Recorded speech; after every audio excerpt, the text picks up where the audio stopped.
Hello and welcome back once again. I'm going to be walking my dog around this field here, and today in this video I want to go over a bunch of the partnerships / reasons as to why I believe XRP's price will be worth a considerable amount more than it is worth right now. I believe that the price is bogged down due to the lawsuit, due to lack of clarity within the cryptocurrency market, digital asset market, and also there is not true utility yet being used in this market. So I'm going to go over some of the partnerships that Ripple has got so far, which are quite big partnerships. There's quite a few moves that they've made over the years that are massive and that could involve a lot of money flowing through the XRP ledger, the XRP network, and hopefully XRP, the token itself, which would increase its value a lot, which would make a lot of investors quite happy, including myself. So the first partnership I'm going to go over here is Tranglo. On the 28th of February, so literally yesterday, if you are watching this video the day it comes out, Tranglo, which they had partnered with Ripple a while ago, but yesterday they enabled Ripple's on-demand liquidity corridors across all of their payment corridors, which is 25 different corridors, after a successful pilot of 250,000 transactions worth $48 million across 100 days.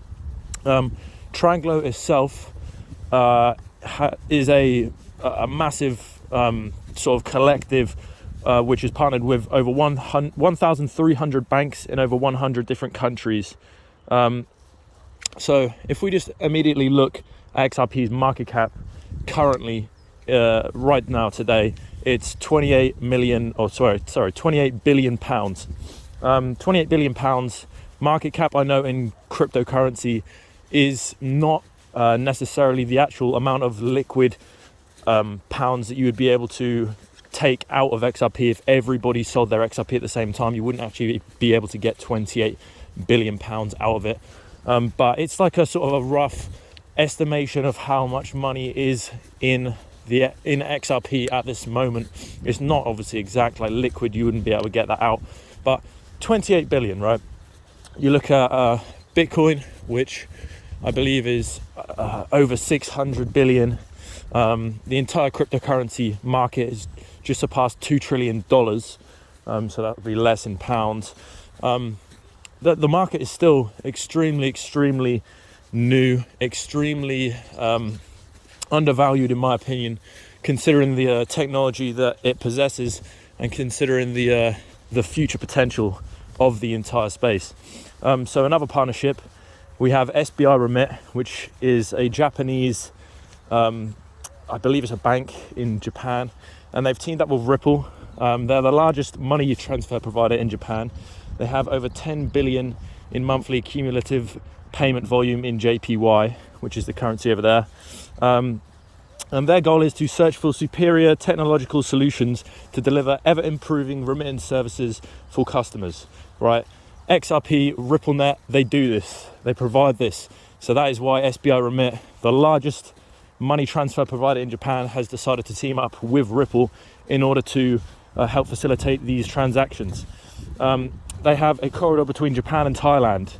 There is 47,000 Thai nationals in Japan, which enables them to send money back to Japan or Japan to Thailand through this ODL corridor that Ripple has opened up for them, which allows them to make very quick, seamless payments, trusted payments, very secure. They are going to cost you a fraction of a penny and save the people who are actually making these payments a lot of stress, time, money, etc. So that's why SBI Remit has decided to partner up with Ripple. That's a huge partnership right there in itself. If we move on, there's a couple of little partnerships here. I say little, I haven't written much about them, but obviously they could end up being quite big partnerships here. But Ripple has joined the Digital Euro Association to further develop work with central bank digital currencies, and has ties also with the Digital Pound Foundation. So these are two digital, huge coins here. You've got the fiat currency of the Great British Pound, and then you've got the euro, which obviously there is an insane amount of money in both of those, and We can see there's a lot of development in central bank digital currencies. Britain are working on a brick coin. There's going to be a lot of digital tokens that are popping up over the next sort of decade or so, and they're going to need to interoperate with each other, and XRP happens to be a fantastic middleman token, if you like. It's the perfect coin for interoperability. There's a few other coins as well, Quant, etc., but Ripple's partnerships are unmatched, and I'm sure there will be multiple coins used, but Ripple for interoperability is pretty much second to none, in my opinion. They have so many great partnerships that would sort of point towards that they are going to be used as an interoperability asset. I'll move on here to the central bank. We'll go back here. We've got the Ripple and Modulr. I think my dog spotted something. Come on, this way. The Ripple and Modulr partnership. Modulr is a rather big financial institution with partners like Revolut and Accenture. They are allowing real-time payments powered by RippleNet, which is an alternative to the correspondent banking system. Payments in the UK and Europe are going to be made faster, more reliable and more cost effective by using RippleNet. So that's another partnership right there with Modulr, allowing payments into the UK and across Europe, which is, that's a large market right there in itself. I'll go to more of this is not necessarily a partnership with RippleNet, but this is quite a large sort of finding here that I've discovered from King Solomon or XRP Owl on Twitter, and you can look this up for yourself if you like, but I find this to be quite a ridiculous find, which is that the Central Bank of Russia back in 2018 tested possibility for cross-border settlements using the Ripple platform. The results concluded that the Ripple platform can be considered as a basis for starting work on creating a system of cross-border payment settlements, including the use of XRP. It also included the use of central bank digital currencies, which of course we know are going to need to be interoperable and be able to interoperate with each other. XRP looks like it could potentially be that token, which would be beautiful. We've also got, it said in that document as well, that there should be a development procedure for determining XRP rates when using XRP in interstate settlement. So basically that would mean interstate settlement, there's going to need to be a determined rate, how much XRP is going to be potentially fixed at, or dependent on the amount of money used in the interstate transaction and the cross-border settlements. You're going to need to find a rate that would suit XRP to allow the asset and that amount of money to be moved seamlessly with the liquidity available. So of course, the higher the price of XRP, the more liquid the actual asset is, right? Because right now XRP is currently worth, I believe, about 60p, and you've got 100 billion total supply. So 100 billion times 0.6 is 60 billion, if I'm not mistaken. I might be wrong there, but 60 billion, that's how much liquid XRP is out there right now. We know half of that is locked up in escrow by Ripple anyway. So the higher the price goes, you can move more money around, right? If the price goes to, let's say, £10 per XRP, then that 100 billion XRP is now able to move around a trillion, right? Because it's 10 times 100 billion, and 1,000 billion is a trillion. So, the higher the price of XRP, the more we're going to be able to move around and the more liquid the actual asset is. So the more money involved in XRP and the higher the market cap is, the better for everybody, basically, which I think is quite a positive sort of thing to note if you are in XRP for the long term and you wish to sort of, make money off of this potential wealth transfer that could happen here. Now, of course, the Russian central bank testing this. There's a lot of sort of, I don't want to necessarily get too political here, but there's a lot of shit going on with the the whole SWIFT network and Russia being cut off from it, and obviously their central bank, I don't know if they've been cut off from the SWIFT network. I know certain Russian banks have been cut off from the SWIFT network, or not cut off, but their assets have been frozen, which means Russia can't use them. Obviously, the whole invasion of Ukraine is, I don't support it, but I feel like there's going to be some sort of financial ripple effects, no pun intended there, that come from this entire sort of invasion. Not to say that that's the reason that it's happening. Unfortunately, there's other reasons at play, but it could be a ripple effect from this entire invasion. There are some sort of financial changes made, particularly to the SWIFT. SWIFT is another thing that I'll move on to right now. SWIFT, if you don't know what SWIFT are, it is the Society of World Interbank Financial Telecommunications. Basically, they facilitate the accounting pretty much between over 11,000 institutions across the world, over 100 plus different countries across the world. They are pretty much the largest sort of financial institution, I would say, for facilitating transactions anywhere in the planet right now. They facilitate trillions in transactions per day. It's between about $5 and $25 trillion per day. I've mentioned this in a previous video. That adds up, by the way, to over a quadrillion per year that they are sort of doing the accounting for, the financial accounting for. And they're a very slow, archaic system of payments. They were about in the mid-70s, I believe, is when the SWIFT was founded, and they've been adopted ever since. However, that's pretty much 50 years ago right now, and unfortunately the banking system moves very slow when it comes to innovation. They don't like change. They want to keep it their way. They're benefiting off of this. SWIFT takes sort of fees from transactions that are made. They can take up to 3 to 5 days for these transactions. On top of that, it's only open, sort of 9 till 5. You can't facilitate these transactions every single day.